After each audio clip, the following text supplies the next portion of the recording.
এই ছেলেগুনা মোটামুটি আজকে 3-4 দিন ধরে সব বসে আছে, কোনো কাজ নাই, কর্ম নাই, গাড়ি ঘোড়া চলছে না, সব বসে আছে।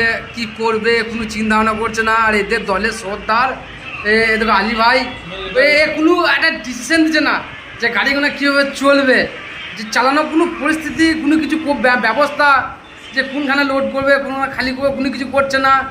আর তো বলার কিছু না, সবুজ এ তো চুপচাপ সে বসে আছে। এই ছেলেটা বিয়ে শাদি বলছি করো, এই বসে থাকার টাইম সেটাও করছে না। আর এই গোবিন্দ মানে ড্রাইভার মারা প্লেয়ার, জায়গা থেকে মারছে, 3 দিনকে জেল খাটছে, জেল ফেরত আসামি। এটা যে জেল ফেরত আসামি। আচ্ছা, আমাদের সব থেকে মানে ভাইরাল প্লেয়ার রাকেশ ভাই। না, আমার ভাইয়ের 4টে তার কেটে গেছে, আমি ব্যাঙ্গলে নিয়ে যাবো ভাইকে। 4টে তারের মধ্যে 3টে জয়েন করবো, একটা কাটা রাখবো, কারণ ড্রাইভার